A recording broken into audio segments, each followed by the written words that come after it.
नमस्कार, स्वागत आप सबका नारा टीवी पर। दोस्तों, आज की ये वीडियो 90 के दशक के अभिनेत्रियों के ऊपर। इस वीडियो के पहले पार्ट पर आप सबका काफी अच्छा रिस्पांस मिला और आप लोगों ने कहा कि इस वीडियो का दूसरा पार्ट भी लेकर आया जाए। हमारे जिन दर्शकों ने अभी तक पहला पार्ट ना देखा हो तो वो जाकर इसका पहला पार्ट देख सकते हैं। इस वीडियो के एंड में पहले पार्ट का लिंक आपको मिल जाएगा। वीडियो ज्यादा लंबी ना हो इसलिए हमने इसमें सिर्फ 5 ही अभिनेत्रियों की जानकारी शामिल की है। आइए जानते हैं 5 उन खूबसूरत अभिनेत्रियों की कहानियां जिन्होंने 90 के दशक की फिल्मों में अपनी अदाकारी का जलवा भी किया, रातों रात शोहरत की नई इबारत गढ़ी। लेकिन उनके जीवन में कुछ ऐसी घटनाएं या गलतियां हुई जिससे उनका बना बनाया करियर मिट्टी में मिल गया। किसी की किस्मत ने धोखा दिया तो किसी ने अपने पैरों पर खुद कुल्हाड़ी मारी। हमारी इस लिस्ट में पहले नंबर पर हैं अनु अग्रवाल।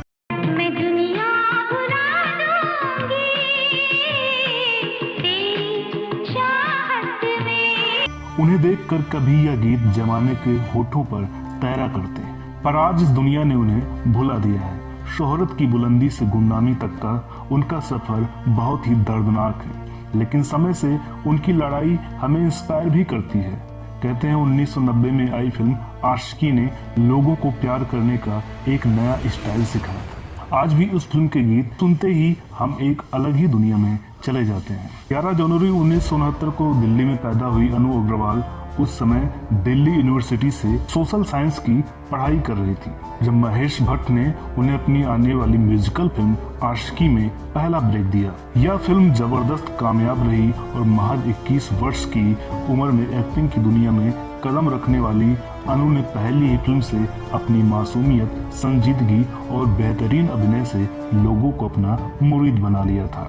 हालांकि बाद में उनकी गजब तमाशा, खलनायिका, किंग अंकल, कन्यादान और रिटर्न टू ज्वेल थीफ जैसी फिल्में कब पर्दे पर आईं और कब चली गईं पता ही नहीं चला। यहाँ तक कि अनु ने एक short film the cloud door भी की, लेकिन कुछ भी उनके फेवर में नहीं रहा। अब जैसे नेचर ने अनु को इशारा कर दिया था कि वो फिल्मों के लिए नहीं बनी है और शायद इसलिए 1969 तक आते जाते अनु बड़े पर्दे से गायब हो गई और उन्होंने अपना रुख योग और आध्यात्म की तरफ कर लिया। लेकिन अनु की लाइफ में बड़ा तूफान तो तब आया जब वो 1999 में एक भयंकर सड़क दुर्घटना की शिकार हो गई। इस हादसे ने न सिर्फ उनकी मेमोरी को प्रभावित किया बल्कि उन्हें चलने फिरने में भी अक्षम कर दिया। 29 दिनों तक कोमा में रहने के बाद जब अनु होश में आई तो वह खुद को पूरी तरह से भूल चुकी थी। आसान शब्दों में कहा जाए तो अपनी याददाश्त खो चुकी थी। लगभग 3 वर्ष चले लंबे उपचार के बाद वो अपनी धुंधली यादों को जानने में सफल हो पाई। जब वो धीरे धीरे सामान्य हुई तो उन्होंने एक बड़ा फैसला लिया और उन्होंने अपनी सारी संपत्ति दान करके संन्यास की राह चुन ली। साल 2015 में अनु अपनी आत्मकथा unusual memory of a girl who came back from dead को लेकर चर्चा में रही। इस लिस्ट में दूसरे नंबर पर है आयशा जुल्का।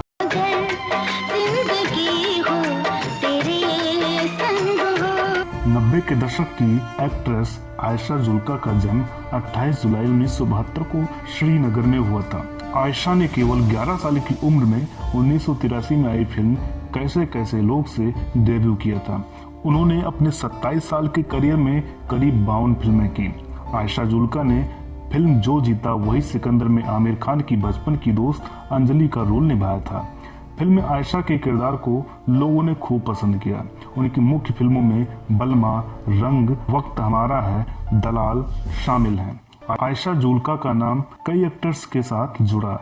फिल्मों में आयशा और अक्षय कुमार की जोड़ी को जहां दर्शकों ने खूब पसंद किया तो वहीं उनके अफेयर के किस्से भी उस दौरान बॉलीवुड के गलियारों में चल रहे थे। लेकिन अक्षय उस वक्त इस रिलेशनशिप को लेकर गंभीर नहीं थे, जिसकी वजह से अक्षय के साथ आयशा ने अपना रिश्ता खत्म कर लिया। आयशा ने एक्टर मिथुन चक्रवर्ती के साथ दलाल की। फिल्म के साथ ही दोनों का अफेयर शुरू हो गया था। फिल्म में काफी बोल्ड सीन्स थे जिसकी वजह से यह मामला कोर्ट तक भी पहुंच गया था। शायद यह फिल्म करना आयशा जुल्का की एक बड़ी गलती थी क्योंकि इसके बाद उनका करियर लगभग खत्म हो गया। साल 2003 में आयशा जुल्का ने नाना पाटेकर के साथ फिल्म आंच में खूब बोल्ड सीन्स दिए। साल 2003 में ही नाना से अलग होने के बाद उन्होंने बिजनेस टाइकून समीर वासी से शादी कर ली। अभी दोनों की एक बेटी है फिल्मों से दूरी बनाने के बाद आयशा फिलहाल अपने पति के साथ बिजनेस संभाल रही हैं। तीसरे नंबर पर हैं पूजा भट्ट। पूजा भट्ट निर्देशक महेश भट्ट की पहली पत्नी की बेटी है। महेश भट्ट ने ही उन्हें फिल्मों में लॉन्च किया था। उनकी पहली फिल्म डैडी थी। इसके बाद पूजा को दिल है कि मानता नहीं मिली। इस फिल्म को भी महेश भट्ट ने ही डायरेक्ट किया था। इस फिल्म ने पूजा को जबरदस्त हिट भी कर दिया। ऐसा लगता था कि पूजा को कामयाब करने के लिए उनके पिता ने बीड़ा उठा लिया है, क्योंकि पूजा ने तीसरी फिल्म सड़क भी पिता के निर्देशन में ही की।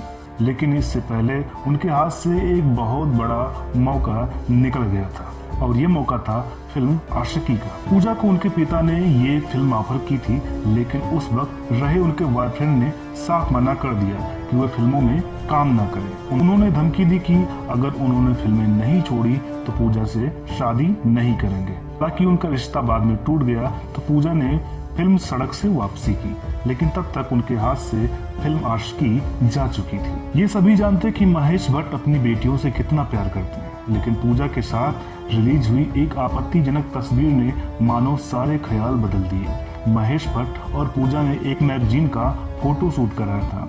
इस तस्वीर पर महेश की काफी आलोचना हुई। जाहिर है कि पूजा के लिए कोई अच्छी खबर नहीं थी।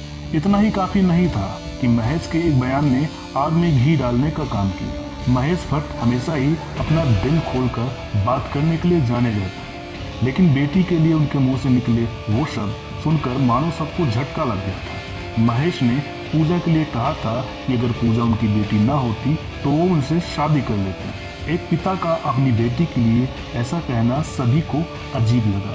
हालांकि उसके बाद उनके रिश्तों पर खूब सवाल उठे, लेकिन पूजा ने इस पर कोई खास प्रतिक्रिया नहीं दी और पिता का प्यार समझकर छोड़ दिया। पूजा ने तमन्ना, जख्म जैसी फिल्मों में भी काम किया और खूब तारीफें बटोरी, लेकिन हीरोइन के तौर पर ज्यादा हिट नहीं हो पाई। फिर उन्होंने निर्देशक और निर्माता के तौर पर काम करना शुरू किया। गौरतलब है कि एक समय था जब पूजा नशे की लत से पूरी तरह घिर चुकी थी और उनके लिए इस जंजाल से निकलना मुश्किल हो गया था। नशे की इस लत ने उनके करियर पर नकारात्मक प्रभाव छोड़ा। हमारे इस लिस्ट में चौथे नंबर पर है नवोदिता शर्मा उर्फ चांदनी।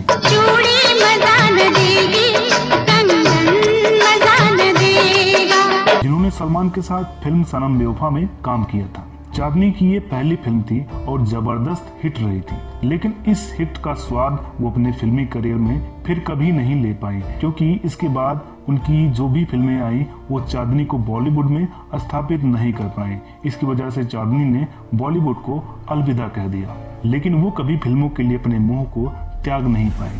चांदनी को बॉलीवुड से कितना लगाव है इसका अंदाजा इसी बात से लगाया जा सकता है कि उन्होंने अपने असल नाम नवोदिता शर्मा को छोड़ न सिर्फ रियल नाम को अपनाया, बल्कि अपनी दोनों बेटियों के नाम भी बॉलीवुड हीरोइनों करीना और करिश्मा कपूर के नाम पर रखे हैं। आज चांदनी बॉलीवुड से गुमनाम है, लेकिन विदेश में खूब चर्चा बटोर रही है।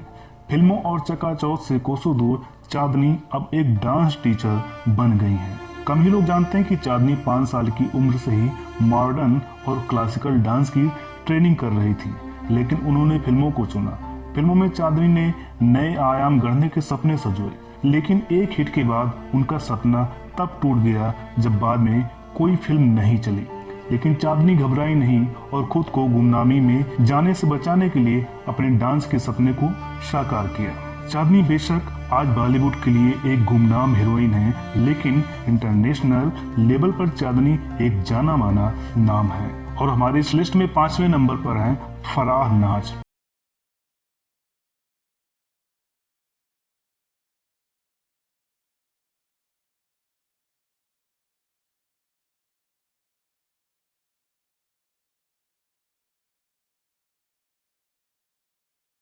और 90 के दशक में अपनी खूबसूरती और अदाकारी से बॉलीवुड पर राज करने वाली फराह नाज कई हिट फिल्मों में काम कर चुकी हैं। फराह को साल 1985 में यश चोपड़ा ने फिल्म फासले से बॉलीवुड में ब्रेक दिया था। कई हिट फिल्मों में काम करने के बाद यह एक्ट्रेस आज गुमनामी की जिंदगी जी रही है। फराह के अपने पर्सनल लाइफ को लेकर कई किस्से सामने आ चुके हैं। कहा जाता है कि वे अपनी पर्सनल लाइफ को लेकर काफी परेशान रहती थी। इसी वजह से उन्होंने कई बार हाथ की नस काटकर सुसाइड करने की भी कोशिश की।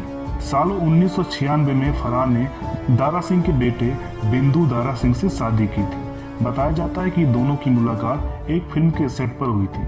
शादी के एक साल बाद ही 1997 में फरहान ने बेटे फतेह रंधावा को जन्म दिया, लेकिन जल्द ही उनके पारिवारिक झगड़े सामने आने लगे। दोनों के बीच यह रिश्ता कुछ ही साल टिक पाया और 2003 में तलाक हो गया और फरहान ने सुमित सहगल से दूसरी शादी कर ली। कहा जाता है कि फरहान का फिल्मी करियर जितना सफल रहा, वहीं उनकी पर्सनल लाइफ उससे कहीं ज्यादा हंगामेदार रही। वे काफी अग्रेसिव और शॉर्ट टेम्पर्ड एक्ट्रेस के रूप में जानी जाती हैं। कहा तो यहाँ तक जाता है कि वे कब किसे गाली दे दें और किसी पर हाथ छोड़ दें कहना मुश्किल है। फरहान के बारे में यह भी कहा जाता है कि फिल्म कसम वर्दी की सेट पर उन्होंने एक्टर चंकी पांडे की पिटाई कर दी थी। फरहान के मुताबिक चंकी हमेशा आई एम द मैन कहकर भद्दे इशारे करते थे। फरहान ने एक मैगजीन के इंटरव्यू में चंकी पांडे को जान से मारने की धमकी तक दी थी। इस इंटरव्यू ने इंडस्ट्री में काफी कंट्रोवर्सी सनसनी मचाई थी। उन्होंने 60 से ज्यादा फिल्मों में काम किया है।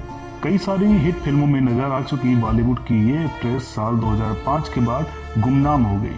वो पिछले 14 सालों से इस इंडस्ट्री से दूर हैं। इन दिनों वे मुंबई में अपने पति और बेटे के साथ रहती हैं। बता दें कि बॉलीवुड की फेमस एक्ट्रेस तब्बू इनकी छोटी बहन है। तो ये वीडियो आपको कैसी लगी कमेंट करके जरूर बताइएगा। वीडियो अगर आपको अच्छी लगी हो तो प्लीज इसे लाइक कीजिएगा। आपका रिस्पांस इस वीडियो पर अच्छा रहता है तो इसका अगला पार्ट भी हम जरूर लेकर आएंगे। चैनल को अभी तक आपने सब्सक्राइब ना किया हुआ हो तो प्लीज हमें सब्सक्राइब करें। तो मिलते हैं अगले वीडियो में, तब तक के लिए नमस्कार।